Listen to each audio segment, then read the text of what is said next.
Hello students, welcome to overland biology. मैं हूं वर्षा और आज हम पढ़ेंगे सेल का नेक्स्ट टॉपिक जिसका नाम है एंडोमेम्ब्रेन सिस्टम। एंडोमेम्ब्रेन सिस्टम में हम 4 ऑर्गेनेलीज पढ़ेंगे ना, कोऑर्डिनेटेड वे में ऑर्गेनेलीज ये कैसे काम करती है सारा कुछ स्टेप बाय स्टेप देखेंगे। फिर कंबाइंडली इन ऑर्गेनेलीज के बारे में पूरे सिस्टम को हम पढ़ेंगे। सेल में ये एंडोमेम्ब्रेन सिस्टम कैसे काम करता है। शुरू करें बच्चों। यूकैरियोटिक सेल में 3 टाइप की ऑर्गेनेलीज होती है। 3 टाइप की सेल ऑर्गेनेलीज होती है। एक तो होती है मेम्ब्रेनलेस,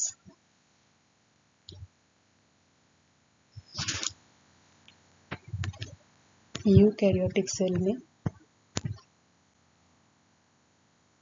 3 टाइप की सेल ऑर्गेनेलीज प्रेजेंट होती है। मेम्ब्रेनलेस, सिंगल मेम्ब्रेन बाउंड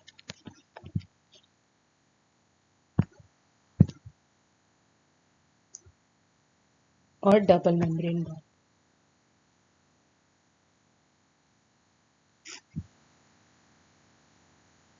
ठीक है। मेम्ब्रेनलेस 2 ऑर्गेनेलीज होती है। कौन सी होती है? राइबोसोम्स और सेंट्रियोल्स। राइबोसोम प्रोकैरियोट यूकैरियोट दोनों में प्रेजेंट होती है। सेंट्रियोल सिर्फ एनिमल सेल में प्रेजेंट होता है। ओके, ये मेम्ब्रेनलेस ऑर्गेनेलीज कहलाती है। मेम्ब्रेनलेस ऑर्गेनेलीज हो गई हमारी एक राइबोसोम और सेंट्रियोल। और सिंगल मेम्ब्रेन बाउंड कौन सी ऑर्गेनेलीज हो गई? सबसे पहली तो है ईआर यानी एंडोप्लाज्मिक रेटिकुलम। दूसरी हो गई गोल्जी बॉडी। तीसरी हो गई लाइसोसोम।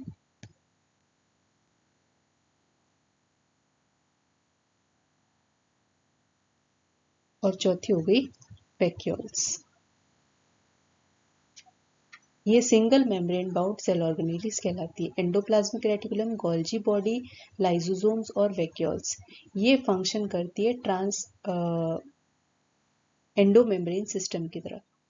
ये वाली 4 ऑर्गेनेलीज कोऑर्डिनेशन में स्ट्रक्चरली और फंक्शनली काम करती है एंडोमेम्ब्रेन सिस्टम की तरह। एंडोमेम्ब्रेन सिस्टम का क्या मतलब है कि सेल के अंदर जो भी मेम्ब्रेनस ऑर्गेनेलीज है, सिंगल मेम्ब्रेनस और बाउंड ऑर्गेनेलीज है, वो अपना काम करती है, कैसे कोऑर्डिनेट करती है, क्या क्या काम करती है, कैसे बनती है, कहाँ से ओरिजिनेट होती है, ये सारा कुछ हम पढ़ेंगे एंडोमेम्ब्रेन सिस्टम में। ठीक है, ये 4 बनाती है endomembrane system, system of the cell. Double membrane bound organelles कौन सी है? माइटोकॉन्ड्रिया, माइटोकॉन्ड्रिया और प्लास्टिड्स। क्लोरोप्लास्ट, क्रोमोप्लास्ट, ट्यूकोप्लास्ट ये सारी डबल मेम्ब्रेन बाउंड ऑर्गेनेलीज है। ये एंडोमेम्ब्रेन सिस्टम का पार्ट नहीं है। एंडोमेम्ब्रेन सिस्टम का पार्ट सिर्फ 4 ऑर्गेनेलीज है। Endoplasmic reticulum, Golgi bodies, lysosomes और वैक्यूल्स। ये देखिए, what is endomembrane system. Endomembrane system कैसे काम करती है? कोऑर्डिनेटेड वे में, कोऑर्डिनेटेड फॉर्म में एंडोमेम्ब्रेन सिस्टम काम करती है। एंडोमेम्ब्रेन सिस्टम की क्या है? Endoplasmic reticulum, Golgi complex, lysosome and vacuoles.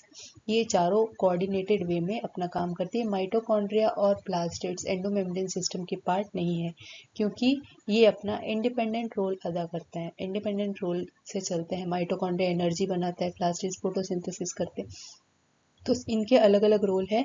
इनका कोऑर्डिनेटेड वे में ये एक दूसरे पे डिपेंड नहीं करती है। न माइटोकॉन्ड्रिया इन ऑर्गेनेलीज के साथ कोऑर्डिनेट करती है, न ये ऑर्गेनेलीज माइटोकॉन्ड्रिया के साथ कोऑर्डिनेट करते हैं। ओके, तो हम आगे पढ़ेंगे। सबसे पहली ऑर्गेनेली हमारी एंडोप्लाज्मिक रेटिकुलम के बारे में। एंडोप्लाज्मिक रेटिकुलम सबसे पहले देखा था गार्नियर में, ऑब्जर्व किया था और उसको बोला था अर्गेस्टोप्लाज्म। अर्गेस्टोप्लाज्म का नाम दिया था, लेकिन जो क्रेडिट है वो एंडोप्लाज्मिक रेटिकुलम का नेम जिसने बोला था वो थे पोर्टर। ये क्वेश्चन नीट में पूछा जा चुका है। ठीक है, तो साइंटिस्ट के नाम भी आपको याद रखना है। पोर्टर ने 1961 में नाम दिया था एंडोप्लाज्मिक रेटिकुलम। ठीक है, तो डिस्कवरी का भी क्रेडिट पोर्टर को ही दिया जाता है। ठीक है, एंडोप्लाज्मिक रेटिकुलम कैसे ओरिजिनेट होता है? एंडोप्लाज्मिक रेटिकुलम न्यूक्लियर मेम्ब्रेन, जो एक्सटर्नल न्यूक्लियर मेम्ब्रेन होती है, ये देखिए, ये है न्यूक्लियर मेम्ब्रेन। एक्सटर्नल जो न्यूक्लियर मेम्ब्रेन होती है उससे ये ओरिजिनेट होता है। Net like structure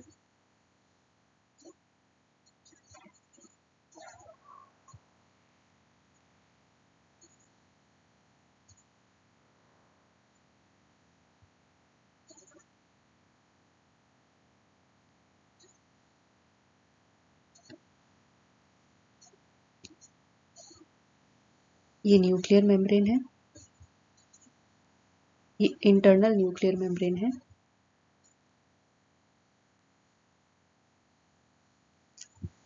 nuclear membrane है और ये एक्सटर्नल न्यूक्लियर मेम्ब्रेन है। ठीक है, ओरिजिनेट होती है एंडोप्लाज्मिक रेटिकुलम न्यूक्लियर मेम्ब्रेन से, एक्सटर्नल न्यूक्लियर मेम्ब्रेन से ओरिजिनेट होती है। ये सैक लाइक स्ट्रक्चर प्रेजेंट होता है इसके अंदर। ये देखिए, ये सैक लाइक स्ट्रक्चर प्रेजेंट होता है इसके अंदर। इसे कहते हैं सिस्टर्नी। एंडोप्लाज्मिक रेटिकुलम के 3 पार्ट्स है, सिस्टर्नी, ट्यूब्यूल्स एंड वेसाइकल्स। ठीक है, ये जो सैक लाइक स्ट्रक्चर है इसे कहेंगे हम सिस्टर्नी। सिस्टर्नी और ट्यूब्यूल्स है जो कि सिस्टर्नी से डेवलप होते हैं। देखिए ध्यान से सुनिएगा बच्चों, जो एंडोप्लाज्मिक रेटिकुलम है उसका फॉर्मेशन कहाँ से होता है? एक्सटर्नल न्यूक्लियर मेम्ब्रेन से। लेकिन जो ट्यूब्यूल्स एंड वेसाइकल्स है उसका डेवलपमेंट होता है, वो कहाँ से बनती है? सिस्टर्नी से बनती है। सिस्टर्नी की मेम्ब्रेन से ट्यूब्यूल्स बनेगी, सिस्टर्नी की मेम्ब्रेन से ही वेसिकल्स बनेगी। तो ये है tubules, tube like structure tubules, और ये है वेसाइकल्स, वेसाइकल्स। ओके, अब जो सिस्टर्नी है, सिस्टर्नी के ऊपर राइबोसोम्स प्रेजेंट होते हैं। राइबोसोम सिर्फ सिस्टर्नी के ऊपर प्रेजेंट होते हैं, ट्यूब्यूल्स और वेसाइकल के ऊपर राइबोसोम्स प्रेजेंट नहीं होते हैं, एब्सेंट होते हैं। ठीक है, तो राइबोसोम्स प्रेजेंट होते हैं यहाँ पे सिस्टर्नी के ऊपर।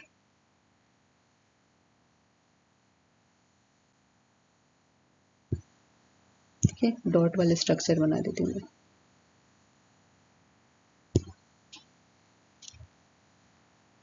ये ग्रीन ग्रीन कलर का देख रहे हैं आप, ये होता है राइबोसोम्स। तो राइबोसोम्स प्रेजेंट होंगे हमारे सिस्टर्नी के ऊपर। Cisternae long flattened unbranched units, vesicles Oval membrane. ये देखिए ओवल मेम्ब्रेन मैंने बनाई है, ये ओवल मेम्ब्रेन, और ये है हमारे ट्यूब्यूल्स। अब मैंने आपको बताया कि जो ईआर का स्ट्रक्चर है, ईआर का स्ट्रक्चर है 3 कंपोनेंट्स हैं, सिस्टर्नी, वेसाइकल्स और ट्यूब्यूल्स। ठीक है, सिस्टर्नी पे प्रेजेंट है राइबोसोम्स, और राइबोसोम्स की प्रेजेंट और एब्सेंट के बेसिस पर एंडोप्लाज्मिक रेटिकुलम को 2 पार्ट्स में डिवाइड किया गया है, स्मूथ एंडोप्लाज्मिक रेटिकुलम और रफ एंडोप्लाज्मिक रेटिकुलम। अब इनके डिफरेंसेस क्या क्या है हम देख लेते हैं। रफ एंडोप्लाज्मिक रेटिकुलम हम बोल रहे हैं रफ है ना, तो राइबोसोम जिस पे प्रेजेंट होगा उसे कहेंगे हम rough endoplasmic reticulum.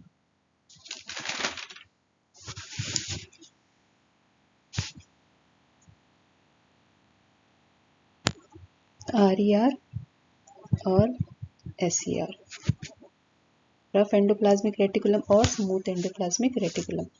Ribosomes present, ribosomes इसमें प्रेजेंट होते हैं और राइबोसोम्स इसमें एब्सेंट होते हैं, एब्सेंट। अब देखिए राइबोसोम एब्सेंट होता है यानी कि स्मूथ एंडोप्लाज्मिक रेटिकुलम किसको कहेंगे? वेसाइकल्स और ट्यूब्यूल्स को। ठीक है, ट्यूब्यूल्स प्रेजेंट है वो होगी स्मूथ एंडोप्लाज्मिक रेटिकुलम, और सिस्टर्नी पे होगा rough endoplasmic reticulum. Present on cisternae,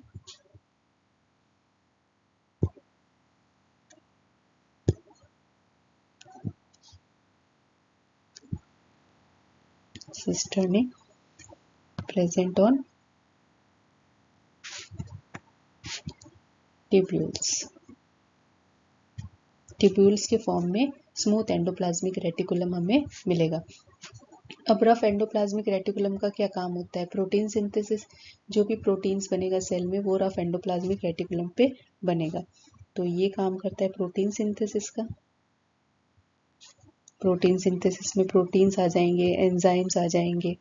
protein synthesis का और स्मूथ एंडोप्लाज्मिक रेटिकुलम पे होगा लिपिड सिंथेसिस, लिपिड्स बनाएगा smooth endoplasmic reticulum.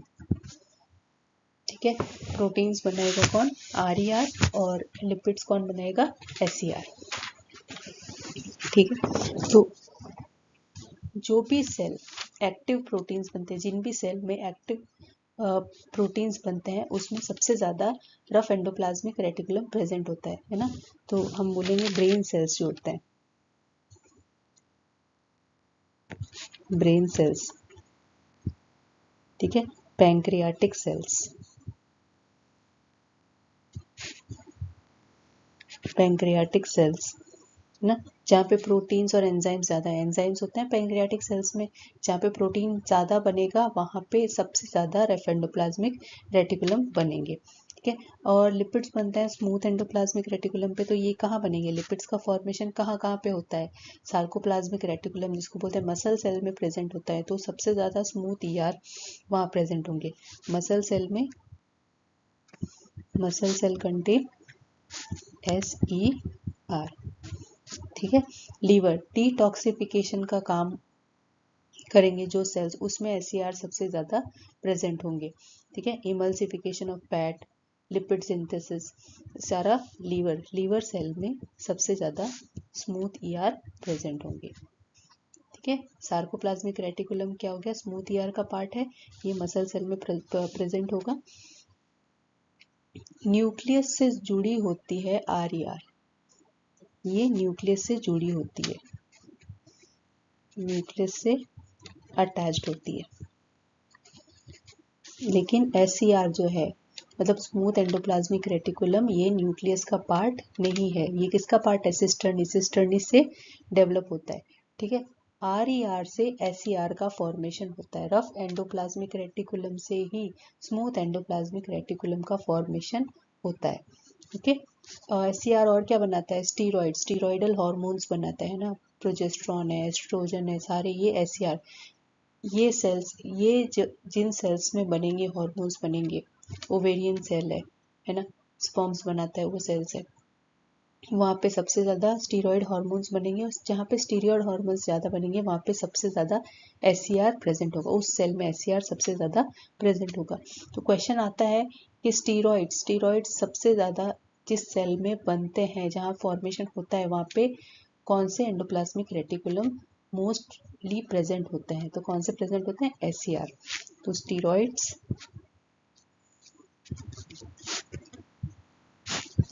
are formed by steroidal cell by SER, smooth endoplasmic reticulum. अब देखिए ये वाले एंजाइम्स प्रेजेंट होते हैं ER में, ER में प्रेजेंट होते हैं sucrases, type NADH diphosphatase, glucose 6 phosphate, NADH cytochrome C reductase, Mg+2 activated ATPase, nucleotide diphosphor ascorbic acid. Function of ER में मैंने फंक्शंस आपको बता दिए। रफ ER क्या करता है, प्रोटीन का सिंथेसिस करता है, रफ ER क्या करता है, प्रोटीन सिंथेसिस के लिए साइट देता है, क्योंकि उसके ऊपर राइबोसोम्स प्रेजेंट है, और लिपिड सिंथेसिस कौन कराता है, SER कराता है। स्मूथ एंडोप्लाज्मिक रेटिकुलम फॉस्फोलिपिड्स और कोलेस्ट्रॉल भी बनाता है। एक ग्रैन्युलर पार्ट जो होता है एंडोप्लाज्मिक रेटिकुलम का, उसको स्मूथ ER बोलते हैं, और वो लिपिड का सिंथेसिस करता है। ये तो फंक्शन हो गया एंडोप्लाज्मिक रेटिकुलम का। एंडोप्लाज्मिक रेटिकुलम में जो भी सब्सटेंसेस बनेंगे, प्रोटीन्स बनेंगे, लिपिड्स बनेंगे, उनको आगे कैसे पहुंचाना है ना। तो क्या हो गया, हमने एक पार्ट कर लिया है एंडोमेम्ब्रेन सिस्टम का, एंडोप्लाज्मिक रेटिकुलम को हम पूरा कर लिया है, कहाँ से डेवलप होता है, क्या क्या इसके कंपोनेंट्स होते हैं, क्या क्या फंक्शंस होते हैं, स्मूथ ER क्या होता है, रफ ER क्या होता है। ठीक है, अब इनमें जो कंपोनेंट्स बन गए हैं वो नेक्स्ट ऑर्गेनेली के पास ट्रांसफर होंगे। ठीक है, जो वेसाइकल बनी है एंडोप्लाज्मिक रेटिकुलम में, देखा था हमने 3 कंपोनेंट्स होते हैं, RER, ये सिस्टर्नी हो गया, सिस्टर्नी का काम क्या है, प्रोटीन सिंथेसिस का, और SER जो ट्यूब्यूल्स है, ट्यूब्यूल्स का काम है लिपिड सिंथेसिस का, और जो तीसरी थी वेसाइकल्स, वेसाइकल्स क्या करेगी, ये जो भी सामान बनाएंगे, प्रोटीन और लिपिड जो बनेगा, वो वेसाइकल के थ्रू अगली ऑर्गेनेली तक पहुंचाया जाएगा। ठीक है, एंडोमेम्ब्रेन सिस्टम है, सिस्टम पूरा, सेल के अंदर भी पूरा सिस्टम कोऑर्डिनेटेड वे में काम करता है। वेसाइकल्स बन गई एंडोप्लाज्मिक रेटिकुलम में। अब वो वेसाइकल्स क्या करेगी, जो भी इसके अंदर एंजाइम्स, प्रोटीन्स, लिपिड्स बने हैं तो वो वेसाइकल के थ्रू आगे वाली ऑर्गेनेली पे पास आउट हो जाते हैं। देखते हैं आगे वाली ऑर्गेनेली।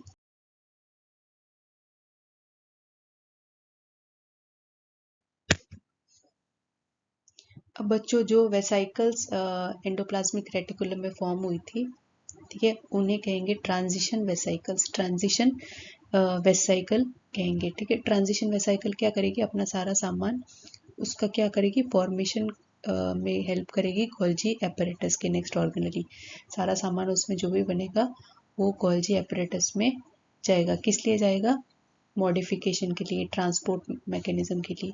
इसलिए गोल्जी कॉम्प्लेक्स को क्या बोलते हैं, यहाँ पे होती है सारी पैकेजिंग, सेल जो भी बनता है ना, ईआर में जो भी बनेगा, प्रोटीन्स, लिपिड्स, इनका मॉडिफिकेशन करना पड़ेगा, पैकेजिंग करनी पड़ेगी। पैकेजिंग करने के बाद में इसको आगे ट्रांसफ़र करना पड़ेगा अगली ऑर्गेनली के पास में, ठीक है। तो ये क्या करता है, एक ट्रांसपोर्ट सिस्टम का काम करता है, पोस्टमैन की तरह काम करता है। मटेरियल को लेगा, ईआर से मटेरियल को लेकर और मॉडिफाई करेगा, पैकेजिंग करेगा इसका, और मॉडिफिकेशन करके इसको आगे दूसरी ऑर्गेनली तक पहुंचाएगा, ठीक है। तो देखते हैं गोल्जी बॉडी के बारे में। अब क्या होता है, गोल्जी किसने किया था, सी गोल्जी, कैमिलियो गोल्जी ने इसकी डिस्कवरी की थी। गोल्जी कॉम्प्लेक्स बोल सकते हैं, गोल्जी बॉडी बोल सकते हैं। इसके कितने पार्ट्स होते हैं, इसके देखो बेटा कितने पार्ट्स में डिवाइड है। ये कैसी होती है, कंसेंट्रिक फॉर्म में प्रेजेंट होती है। कितने पार्ट्स होते हैं, इसमें भी सिस्टर्नी होती है, वेसाइकल्स होते हैं, ट्यूब्यूल्स होते हैं। एक होते हैं गोल्जियन वेसाइकल, गोल्जियन वेसाइकल होता है, ठीक है। वेसाइकल्स होते हैं, कहाँ से ओरिजिनेट होगा, ये ओरिजिनेट होगा एंडोप्लाज्मिक रेटिकुलम से। एंडोप्लाज्मिक रेटिकुलम से कॉन्सेंट्रिक फॉर्म में प्रेजेंट होगा, ठीक है। तो ये समझ लीजिए, ये सेल है आपका, ये न्यूक्लियस है। न्यूक्लियस से क्या हुआ, ओरिजिनेट एंडोप्लाज्मिक रेटिकुलम, और उसके आगे क्या हो गया, कॉन्सेंट्रिक फॉर्म में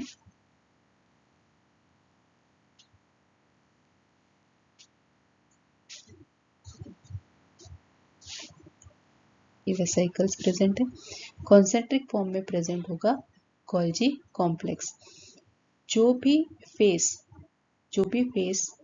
न्यूक्लियस की तरफ फेस करेगा उसे कहेंगे सिस फेस, ठीक है। न्यूक्लियस की तरफ जो भी फेस करेगा, अब देखिए इसमें बता रखा है, ये वाला जो है ये सिस फेस है, ये सिस फेस बता रहे हैं, ठीक है। न्यूक्लियस की तरफ जो फेस करेगा उसे कहेंगे सिस फेस, और न्यूक्लियस से अपोजिट जो भी पार्ट होगा गोल्जी कॉम्प्लेक्स का उसे कहेंगे ट्रांसफेस, ट्रांसफेस, ठीक है। अब ईआर में जो भी मटेरियल बना है वो जाएगा वेसाइकल, ट्रांसवर्स वेसाइकल के बाद ट्रांजिशन वेसाइकल के थ्रू इसके अंदर जाएगा, इसके अंदर मॉडिफिकेशन होगा। मॉडिफिकेशन कैसे होगा, ये सैकलाइक स्ट्रक्चर है, अच्छा सैकलाइक स्ट्रक्चर है, पहले से हम ये बात कर लें, ये सैकलाइक स्ट्रक्चर है, इसे हम कहेंगे सिस्टर्नी। ये होते हैं सिस्टर्ने होते हैं। सिस्टर्ने के बीच में प्रेजेंट होता है ल्यूमन, ये ल्यूमन प्रेजेंट होता है, इसे ल्यूमन कहेंगे। ल्यूमन के अंदर सारे मॉडिफिकेशंस होंगे, जितने भी मॉडिफिकेशन होंगे वो सारे ल्यूमन के अंदर होंगे। बहुत सारे मल्टीपल सैक्स प्रेजेंट है पैरेलल टू ईच अदर, एक दूसरे के पैरेलली ये मल्टीपल सैक्स प्रेजेंट होते हैं। देखिए 1 2 3 4 मैंने 4 बनाए हैं, तो मल्टीपल सैक्स प्रेजेंट होते हैं, कंसेंट्रिकली अरेंज होते हैं। ईआर का सामान जो भी है वो गोल्जी ही मॉडिफाई करता है। अब ये काम कैसे करता है, ईआर से जो भी वेसाइकल्स आएगी, ट्रांजिशन वेसाइकल्स जो भी आएगी, वो जो भी गोल्जी का सिस फेस होगा, जो न्यूक्लियर फेसिंग फेस होगा, उसके साथ जाके फ्यूज हो जाएगी। फ्यूज होने के बाद में अपना सारा सामान जो है वो उसको सिस्टर्नी को दे देगी। सिस्टर्नी को देने के बाद में सिस्टर्नी के अंदर उस सामान का मॉडिफिकेशन होगा, ठीक है। क्या क्या करना है, उसका मॉडिफिकेशन होगा, उसकी पैकेजिंग होगी, पैकेजिंग होने के बाद में उसको आगे फेंक दिया जाएगा, प्रोसेसिंग होगी उसकी, ठीक है। अब क्या होता है, सिस फेस क्या हो गया, ये सिस फेस है, ये ट्रांजिशन वेसाइकल को लेगा, और ये इसके अंदर फ्यूज हो जाएगा। फ्यूज होने के बाद में यहाँ पे होगा modification, modification of proteins, modification of lipids, जो भी होगा, और फिर आगे वो ट्रांसफेज को देके और उसको सिक्रीट कर देगा। तो सिक्रीशन का काम होता है गोल्जी कॉम्प्लेक्स का। Structure of Golgi complex, structure हमने देख लिया, एक बार फिर से देख लेते हैं। स्ट्रक्चर कैसा होता है? कॉन्सेंट्रिक रिंग्स की फॉर्म में। ये सिस्टर्नी होती है, कॉन्सेंट्रिक फॉर्म्स पैरेलली अरेंज्ड होते हैं, ठीक है। ये वेसाइकल्स होती है, ईआर से आती है ट्रांजिशन वेसाइकल, वो इसके साथ फ्यूज होके अपना सारा सामान यहाँ पे फेंक देगी। यहाँ पे होगा उसका मॉडिफिकेशन और पैकेजिंग,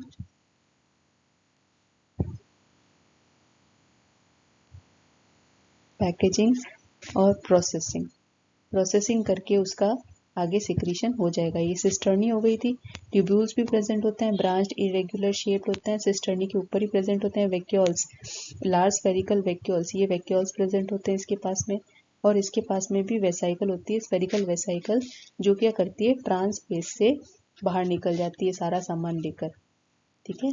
ये वेसाइकल्स प्रेजेंट होती है ट्रांसफेज पे, ट्रांसफेज पे प्रेजेंट होती है। ये होता है सिस फेस, इसको बोलते हैं forming face. Cis face is also called as forming face, और ट्रांसफेज को कहा जाता है मैच्योरिंग फेस, इसको कहते हैं मैच्योरिंग फेस।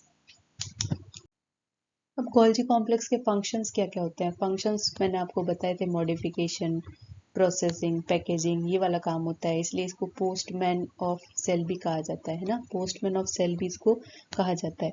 एक्सपोर्ट का काम करता है ये, postman of cell, postman of cell कहा जाता है इसको, ठीक है। अब इसमें क्या होता है? ये मॉडिफिकेशन कैसे करता है? जैसे प्रोटीन का मॉलिक्यूल, प्रोटीन बनाया ईआर ने, उसके साथ में इसको शुगर को जोड़ देगा, ठीक है। तो क्या बन जाएगा? ग्लाइकोप्रोटीन। ग्लाइकोप्रोटीन बनाने का काम किसका है? गोल्जी कॉम्प्लेक्स का, ठीक है। इस प्रोसेस को कहेंगे glycosylation, glycosylation. Modification of proteins, protein plus sugar, protein plus sugar mill गया तो क्या बन गया? ग्लाइकोप्रोटीन, इसको कहेंगे हम ग्लाइकोसाइलेशन। और जब लिपिड के साथ में शुगर मॉलिक्यूल अगर जुड़ जाता है तो उसे कहेंगे glycosidation. D for lipid, lipid में डी आता है तो हमें इसे याद रखना है। ग्लाइकोसाइडेशन क्या होगा? जब शुगर मॉलिक्यूल लिपिड मॉलिक्यूल के साथ मिक्स होगा, कहाँ पे? गोल्जी कॉम्प्लेक्स के सिस्टर्नम में, ठीक है। फॉर्मिंग फेज से प्रोटीन जाएगा, लिपिड जाएगा, उसके साथ में शुगर मॉलिक्यूल कौन ऐड करेगा? मॉडिफाई करेगा मॉलिक्यूल को। फिर वो प्रोसेस बोला जाएगा ग्लाइकोसाइलेशन, जब शुगर प्रोटीन के साथ जुड़ेगी, और ग्लाइकोसाइडेशन जब शुगर लिपिड के साथ जुड़ेगी, ठीक है। अब केमिकल मॉडिफिकेशन के बाद में क्या होगा? केमिकल मॉडिफिकेशन के बाद में ये गोल्जी बॉडी एक अपना वेसाइकल खुद बनाती है और सिक्रीट करती है। तो ये ज्यादातर किन सेल्स में प्रेजेंट होगी? जो सिक्रीशंस में काम आती है, ठीक है। कहाँ कहाँ? आप देखिए, synthesis of cell wall, cell wall बनाने में काम आएगा गोल्जी। सेल प्लेट फॉर्मेशन में गोल्जी कॉम्प्लेक्स का काम होगा। फॉर्मेशन ऑफ एक्रोसोम, जो स्पर्म होता है, स्पर्म का जो हेड होता है, स्पर्म के हेड को बोलते हैं एक्रोसोम। एक्रोसोम्स तो स्पर्म जो सिक्रीटरी पार्ट्स है, एक्रोसोम्स में maximum number of Golgi complex present होता है, ठीक है। Tip of sperm is called acrosome, is the modification of Golgi. Root cap cells, जिसमें चिपचिपा पदार्थ होता है, रूट कैप में चिपचिपा पदार्थ होता है, तो वहां पे उस सेल में सबसे ज्यादा गोल्जी प्रेजेंट होंगे, ओके। तो फंक्शंस में हमने देख ली, प्रोसेसिंग का काम करता है, मॉडिफिकेशन का, पैकेजिंग का काम करता है Golgi body, glycosylation of proteins और ग्लाइकोसाइडेशन ऑफ लिपिड का काम करता है। और secretion of hormones in endocrine glands is mediated from Golgi body. जहाँ पे भी मैंने आपको बोला, जहाँ पे भी सिक्रीशंस आ जाते हैं तो वहाँ पे जो भी सिक्रीटरी सेल्स होते हैं वहाँ पे गोल्जी कॉम्प्लेक्स का नाम आ जाएगा। नेक्स्ट ऑर्गेनेली है हमारी लाइजोसोम्स। लाइजोसोम्स कहाँ से फॉर्म होते हैं? देखिए, पहले देखते हैं क्रिश्चियन टी डुए, इन्होंने सबसे पहले डिस्कवर किया था लाइजोसोम्स को। ये सेल ऑर्गेनेली सबसे पहले डुए ने डिस्कवर की थी लाइजोसोम्स। लाइजोसोम्स कैसे बने था? मैंने बोला था आपको कि जो गोल्जी कॉम्प्लेक्स है हमारा, उसके जो पार्ट्स बताए थे, इसमें था एक गोल्जिन वैक्यूल, है ना, गोल्जिन वेसाइकल। गोल्जिन वैक्यूल जो था वो मॉडिफाई होकर क्या बनाएगा? उसके अंदर खूब सारे हाइड्रोलाइटिक एंजाइम्स प्रेजेंट होंगे, उसके अंदर खूब सारे हाइड्रोलाइटिक एंजाइम्स प्रेजेंट होंगे। ये गोल्जियन वेसिकल है, ठीक है। उसके अंदर बहुत सारे हाइड्रोलाइटिक एंजाइम्स प्रेजेंट होंगे। हाइड्रोलाइटिक एंजाइम का मतलब जो वाटर की प्रेजेंट में कोई भी मॉलिक्यूल को तोड़ेंगे, ठीक है, उन्हें बोलेंगे hydrolytic enzyme. Acid hydrolases, laissez उनका नाम देंगे। उसके अंदर खूब सारे गोल्जियन वैक्यूल से डेवलप होगी ये नई सेल ऑर्गेनेली, ठीक है, सिंगल मेम्ब्रेन बाउंड होगी। अब देखिए क्या बोलेंगे इसको, इसका ओरिजिन कहाँ से होगा, गोल्जी बॉडी से, ठीक है। अब मेम्ब्रेन आरबीसी में ये नहीं प्रेजेंट होता है, lysosomes are absent exceptionally, exception of RBC were reported from, with the exception of mammalian RBC, mammalian RBC के अंदर lysosomes present नहीं होते हैं, ठीक है। तो अब समझ लो हाइड्रोलाइटिक एंजाइम है, इसको कार्बोहाइड्रेट मिल गया, कार्बोहाइड्रेट इस मिलने के बाद में क्या होगा, वो उसको तोड़ देगा, तो कार्बोहाइड्रेट को तोड़ने वाला एंजाइम हो जाएगा कार्बोहाइड्रेट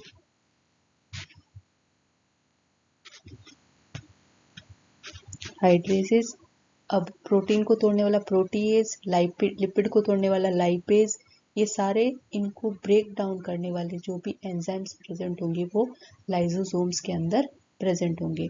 तो ये नई जो सेल ऑर्गेनेली ये कहाँ से डेवलप होगी, हमने पढ़ा था एंडोप्लाज्मिक रेटिकुलम से। कौन डेवलप हुआ था, एंडोप्लाज्मिक रेटिकुलम, गोल्जी बॉडी, और गोल्जी बॉडी के जो वैक्यूल्स थे उसमें जिसमें भी हाइड्रोलाइटिक एंजाइम प्रेजेंट होंगे उस सेल ऑर्गेनेली को हम बोलेंगे लाइसोसोम। इस तरह से ये कोऑर्डिनेटेड वे में एंडोमेम्ब्रेन सिस्टम काम करता है, हमने देखा था अभी तक, ठीक है।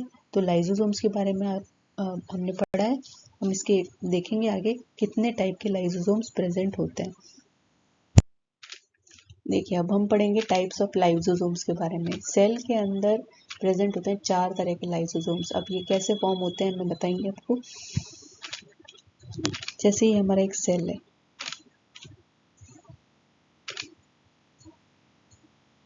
ठीक है, सेल है, इसके अंदर आ गई ये गोल्जियन वेसिकल, ठीक है, इसको बोलेंगे गोल्जियन, फ्रेशली प्रिपेयर्ड है, नई है, ठीक है। इसके अंदर जो भी एंजाइम है, ये न्यू लाइसोसोम है, इसके अंदर जो भी एंजाइम्स है वो इनएक्टिव फॉर्म में, अभी उसका कोई मतलब नहीं है, लेकिन क्योंकि उसको यूज ही नहीं करना, उसको इनएक्टिव फॉर्म में एंजाइम्स प्रेजेंट है इसके अंदर। अब जब क्या होगा, सेल फैगोसाइटोसिस करेगा, हमने बोला था एंडोसाइटोसिस, फैगोसाइटोसिस करेगा तो क्या होगा कि ये यहाँ पे समझो, यहाँ पे ये फूड पार्टिकल आए, फूड पार्टिकल प्लाज्मा मेम्ब्रेन कैसे लेगी ना, सिंगल प्लाज्मा मेम्ब्रेन है यहाँ पे, तो प्लाज्मा मेम्ब्रेन क्या करेगा, एंडोसाइटोसिस, ये फूड वेहिकल इसके अंदर आया, ठीक है, इन्वेजिनेट हुई अंदर, स्यूडोपोडियास बनाए,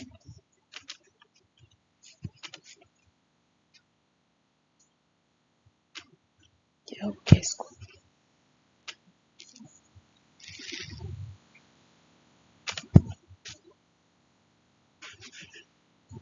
ये फूड वैक्यूल आया, ये इसके अंदर आ गया, यहाँ से गायब भी हो रहा है ये, ठीक है, इसके अंदर आया और अंदर आ गया और ये यहाँ से गायब, ठीक है। एंडोसाइटोसिस, एंडोसाइटोसिस मैंने समझाया था आपको प्लाज्मा मेम्ब्रेन में, उसको आप रिवाइज करना, देखना एंडोसाइटोसिस क्या होता है। तो ये खाना यहाँ पड़ा है, ठीक है। अब ये यहाँ पे पूरा खाना पड़ा है, ठीक है, ये तो है, ये तो है अपना लाइसोसोम। इस लाइसोसोम को इनएक्टिव फॉर्म में जब लाइसोसोम प्रेजेंट है, फ्रेशली प्रिपेयर्ड लाइसोसोम है, इसे हम कहेंगे प्राइमरी लाइसोसोम, इसे हम कहेंगे प्राइमरी लाइसोसोम। और ये आ गया हमारा, क्या हो गया, इसको क्या बोलेंगे हम, इसको बोलेंगे हम फैगोसोम, है ना, फैगोसोम, फैगोसोम बोलेंगे क्योंकि क्या हो गया, ये खाना अंदर से आया है, इन्वेजिनेट हुआ है प्लाज्मा मेम्ब्रेन के अंदर, इस प्रोसेस से एंडोसाइटोसिस की प्रोसेस से एंडोसाइटोसिस हो गया, प्लाज्मा अंदर आ गया। अब ये फूड वैक्यूल बन गया, फूड वैक्यूल, और ये वाला हो गया लाइजोसोम, ये फैगोसोम और ये लाइजोसोम। अब ये क्या करेंगे, ये दोनों आपस में फ्यूज करेंगे, आपस में फ्यूज करेंगे। तो जब अब ये नया जो वैक्यूल बना है, नया जो वेसाइकल बना है, उसके अंदर हमारे एंजाइम्स भी प्रेजेंट है और फूड पार्टिकल्स भी प्रेजेंट है।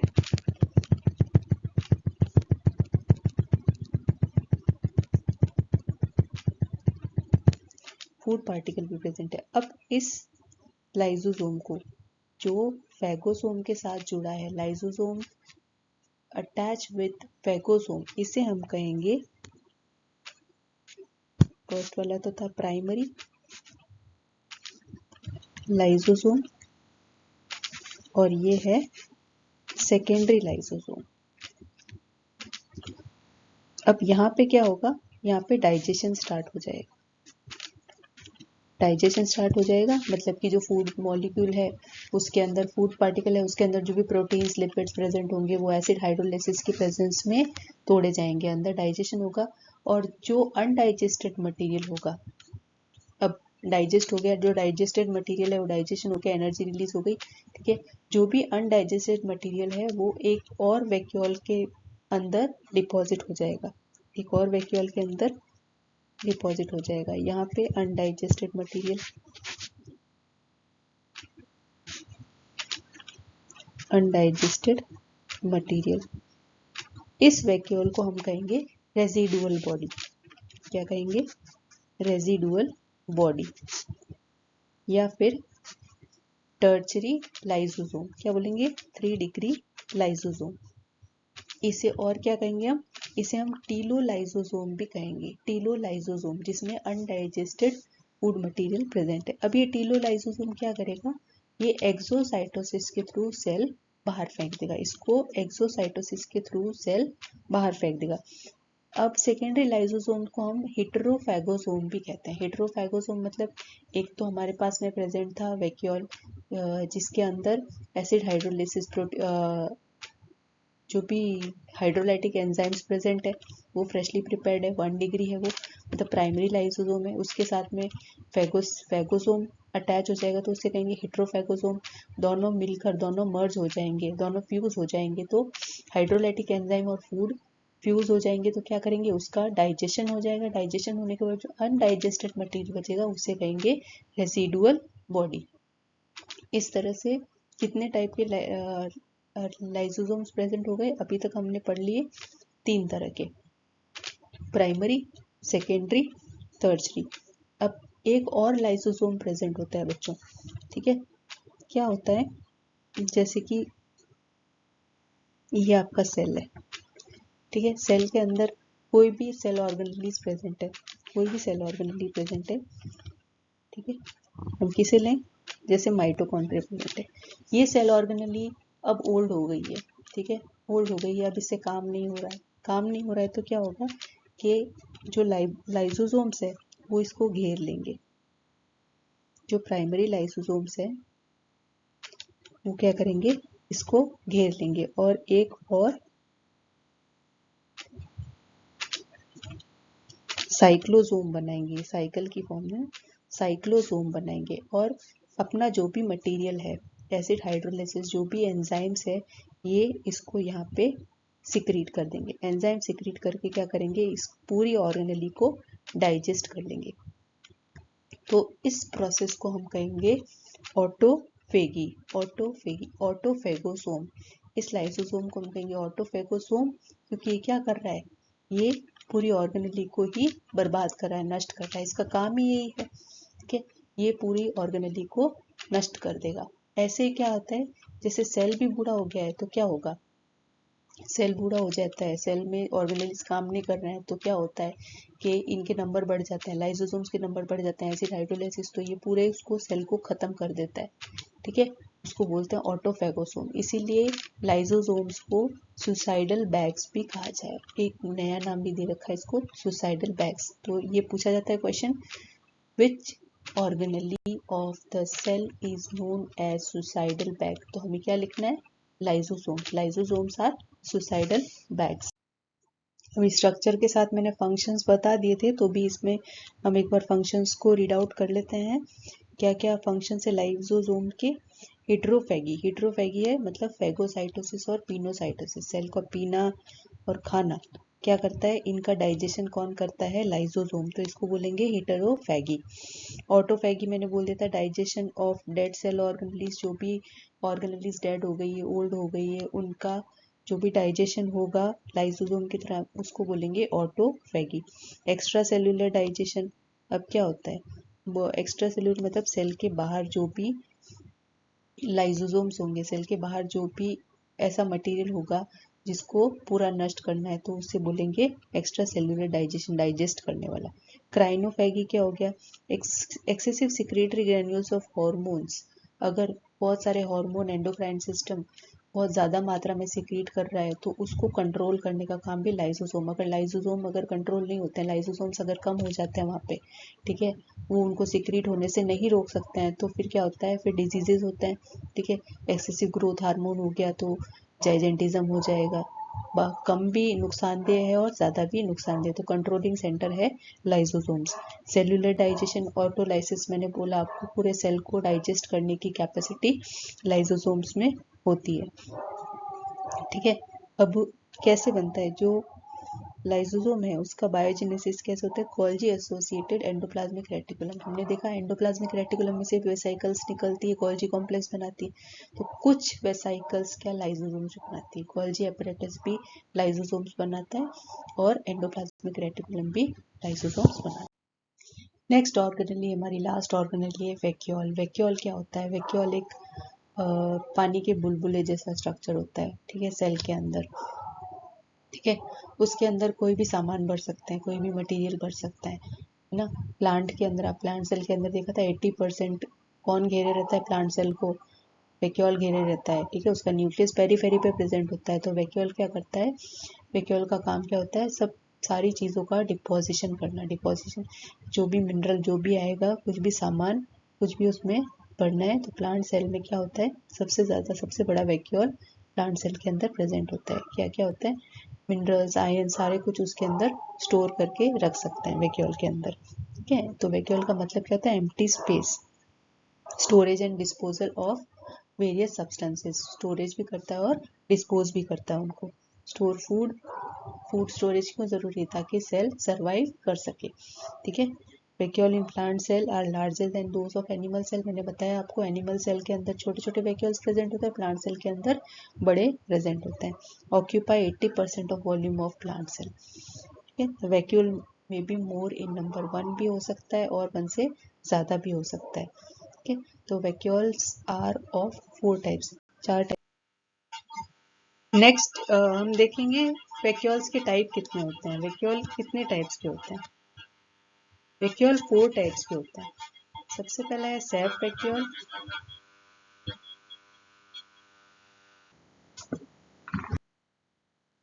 Sap vacuole. नेक्स्ट है कॉन्ट्रैक्टाइल वैक्यूल,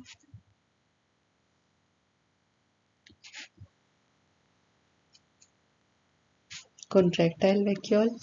नेक्स्ट है गैस वैक्यूल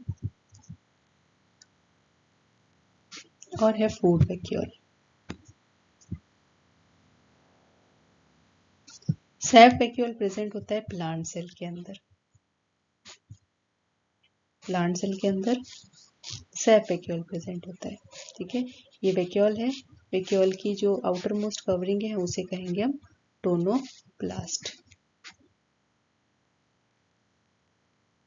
टोनोप्लास्ट, टोनोप्लास्ट में, टोनोप्लास्ट की सेल जो मेम्ब्रेन होती है, टोनोप्लास्ट होती है, वो कैसी होती है, सिलेक्टिवली परमिएबल होती है, ठीक है। वो अगेंस्ट द कंसंट्रेशन ग्रेडियंट काम करती है, जैसे कि higher concentration to lower concentration नहीं जाएगा सामान, और lower concentration to higher concentration सामान आएगा जाएगा इसमें, ओके, तो ये इसकी स्पेशलिटी होती है, ये प्रेजेंट होता है प्लांट सेल में, और सेप वैक्यूल 80% ऑफ प्लांट सेल को घेरे रहता है। कॉन्ट्रैक्टाइल वैक्यूल प्रेजेंट होता है अमीबा के अंदर, अमीबा के अंदर, और इसका फंक्शन क्या होता है, ऑस्मो रेगुलेशन। ये बिल्कुल हमारी किडनी की तरह काम करता है, ऑस्मो रेगुलेशन। ये गैस वैक्यूल प्रेजेंट होता है फोटोसिंथेटिक बैक्टीरिया में, फोटोसिंथेटिक बैक्टीरिया के अंदर, बैक्टीरिया में प्रेजेंट होता है, फोटोसिंथेटिक बैक्टीरिया में प्रेजेंट होता है। और ये क्या करता है, ये बायोन्सी प्रोवाइड करता है, बायोन्सी प्रोवाइड करता है। फूड वैक्यूल प्रेजेंट होता है अमीबा के अंदर, हमने देखा था एंडोसाइटोसिस में। तो ये क्या करता है, फूड को अंदर लेने का काम करता है। फूड वैक्यूल फॉर्म होता है जब एंडोसाइटोसिस का प्रोसेस होता है, तब ये प्रेजेंट होता है। गैस वैक्यूल को हम स्यूडो वैक्यूल भी कहते हैं, pseudo vacuole is known as gas vacuole. सबसे इंपॉर्टेंट इसमें है tonoplast, tonoplast is the important, क्योंकि ये काफ़ी बार क्वेश्चन पूछा जा चुका है मेडिकल एग्जामिनेशंस में कि वैक्यूल की जो मेम्ब्रेन होती है उसे क्या बोला जाता है, उसे बोला जाता है टोनोप्लास्ट। और वो क्या करती है, एक्टिव प्रोसेस का काम करती है, जो भी ऑस्मोटिक पोटेंशियल है सेल का वो मेंटेन करती है टोनोप्लास्ट।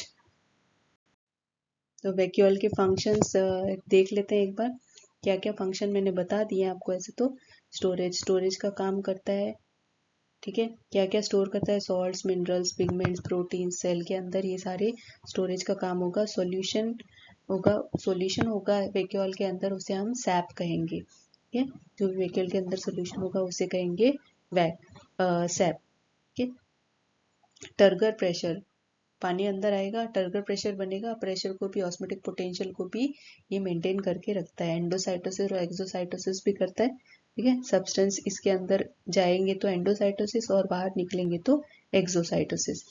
तो stored in the cell separated from the cytosol, इसके अंदर जो भी मटेरियल रहेगा, वैक्यूल के अंदर जो भी मटेरियल रहेगा वो साइटोसोल से डिफरेंट होगा, सेपरेट करेगा। टोनोप्लास्ट जो होगी वो सेपरेट करेगी सेल सैप, जो सैप मटेरियल होगा वैक्यूल के अंदर और साइटोप्लाज्म के अंदर, इनको अलग अलग रखेगी, ठीक है। Lysosome are vesicle that intake food and digest it, this is endocytosis and it varies in different cell. Lysosomes का हमने फंक्शन देख लिया, वैक्यूल का हमने फंक्शन देख लिया। लाइसोसोम क्या एक तरह का वैक्यूल ही है, इसलिए लाइसोसोम का फंक्शन भी इसमें दे रखा है एंडोसाइटोसिस। तो यहाँ पे हमने देख लिया एंडोमेम्ब्रेन सिस्टम को, पूरे हमारे सेल में ये सिस्टम प्रेजेंट होता है, एंडोमेम्ब्रेन सिस्टम। उम्मीद करती हूँ आपको समझ में आया हो। मैं इसका क्विक रिव्यू ले लेते हैं नेक्स्ट स्लाइड में। ये देखिए क्विक रिव्यू, ये है सेल की प्लाज्मा मेम्ब्रेन है, ठीक है। न्यूक्लियस यहाँ पे देने का, यहाँ पे न्यूक्लियस प्रेजेंट, सपोज कि यहाँ पे न्यूक्लियस प्रेजेंट है, न्यूक्लियस प्रेजेंट, न्यूक्लियस में से ये निकलेगा ईआर है, ठीक है, रफ ईआर है। रफ ईआर क्या करेगा, प्रोटीन सिंथेसिस करेगा। स्मूथ ईआर क्या करेगा, लिपिड सिंथेसिस करेगा। यहाँ पे से एक ट्रांसपोर्ट वेसाइकल निकलेगी, ट्रांसपोर्ट वेसाइकल निकलने के बाद में, ये ट्रांसपोर्ट वेसाइकल है, ये ईआर से जो भी प्रोटीन और लिपिड बनेंगे वो ट्रांसपोर्ट वेसाइकल में डिपॉजिट होके कहाँ पहुँचाएंगे, गोल्जी के पास में। गोल्जी के अंदर, ये गोल्जी के सिस फेस के अंदर ये वेसाइकल जाके मर्ज हो जाएगी, और जितना भी सामान ईआर से लेकर आई है ये इसके अंदर मॉडिफिकेशन के लिए डाल देगी। मॉडिफाई कैसे करेगी, प्रोटीन को क्या करेगी, ग्लाइकोसाइलेशन, मतलब प्रोटीन का और शुगर का मॉडिफिकेशन। बहुत सारे मॉडिफिकेशन होते हैं, ये सिर्फ मैं एक एग्जांपल दे रही हूँ आपको, एनसीईआरटी में ये एग्जांपल प्रेजेंट है। प्रोटीन और शुगर को मिला के हो जाएगा ग्लाइकोप्रोटीन बना देगी, लिपिड और शुगर को मिला के ग्लाइकोलिपिड बना देगी। ये सारा ग्लाइकोलिपिड बनाने के बाद में क्या होगा, गोल्जी से जो ट्रांसफेज है, ट्रांसफेज से क्या होगा, फिर से वेसाइकल्स फॉर्म होगी, और भी वेसाइकल्स फॉर्म होगी। जहाँ पे सिक्रीट करना है सारा मॉडिफिकेशन, वहाँ पे जहाँ पे रिक्वायरमेंट होगा वहाँ पे ये गोल्जी वेसाइकल सिक्रीशंस दे देगी अपना, ठीक है। कहाँ पे ज़्यादा प्रेजेंट होते हैं, एक्रोसोम ऑफ स्पर्म में, रूट कैप में, जहाँ पे भी सिक्रीटरी सब्सटेंसेस होते हैं, चिपचिपे पदार्थ जहाँ पे होते हैं, वहाँ पे गोल्जी एपरेटस ज़्यादा प्रेजेंट होते हैं। अब यहाँ से एक वेसाइकल और निकलेगी जिसे कहेंगे लाइसोसोम, ठीक है। गोल्जी एपरेटस से लाइसोसोम बनेगा, फ्रेशली प्रिपेयर्ड लाइसोसोम होगा, जिसमें इनएक्टिव एंजाइम्स प्रेजेंट होंगे, हम उसे प्राइमरी लाइसोसोम कहेंगे। और जब वो फैगोसोम के साथ में फैगोसोम, जैसे फूड वैक्यूल के साथ में हमने देखा फैगोसोम के साथ में मिक्स होगा तो उसे हम हेट्रोफैगोसोम या सेकेंडरी वेसाइकल कहेंगे। डाइजेशन डाइजेस्टिक जो होगी ना हेट्रोफैगोसोम की, देखिए यहाँ पे प्रेजेंट है, फूड पार्टिकल भी प्रेजेंट है और हमारे एंजाइम्स भी प्रेजेंट है। अनडाइजेस्टेड जो भी मटेरियल होगा वो होगी रेजिडुअल बॉडी, वो अलग वेसाइकल बनाएगी, उसे कहेंगे रेजिडुअल बॉडी। रेजिडुअल बॉडी क्या करेगी, एक्सोसाइटोसिस के थ्रू बाहर निकल जाएगी। ऑटोफेगी, ऑटोफेगी में क्या होगा, ये हमारा सेल ऑर्गेनेली है जो डेड हो गया है या फिर ओल्ड हो गया है, तो ऑटोफेगी लाइसोसोम्स इसके चारों तरफ इकट्ठे होकर क्या करेंगे, इसको इसका डाइजेशन कर देंगे और इसको खत्म हो दे कर देंगे। ठीक है, ये हो गया लाइसोसोम्स। और नेक्स्ट है वैक्यूल्स। वैक्यूल्स के बारे में हमने पढ़ ही लिया, कहाँ कहाँ प्रेजेंट होते हैं, कितने प्रेजेंट होते हैं, सैप वैक्यूल कहाँ होता है, वैक्यूल की एक्सटर्नल मेम्ब्रेन को क्या कहा जाता है, टोनोप्लास्ट कहा जाता है। तो यह इस प्रकार हमने हमारा एंडो मेम्ब्रेन सिस्टम भी कंप्लीट कर लिया है। रिलेटेड क्वेश्चंस मैं आपको व्हाट्सएप कर दूंगी, जितने भी इसके रिलेटेड क्वेश्चंस हैं आप इन्हें देखिएगा, सॉल्व करिएगा। मैं आशा करती हूँ कि आपको एक भी क्वेश्चन में कोई भी डिफिकल्टी नहीं आनी चाहिए। सारे PYQs भी सॉल्व करने की कोशिश करना, उसमें देखना कि कैसे कैसे क्वेश्चंस इसमें से बनते हैं। ओके, नेक्स्ट हम पढ़ेंगे, नेक्स्ट क्लास में हम पढ़ेंगे माइटोकॉन्ड्रिया और प्लास्टेड्स के बारे में। ठीक है, तो आज तक के लिए इतना ही। Bye bye students.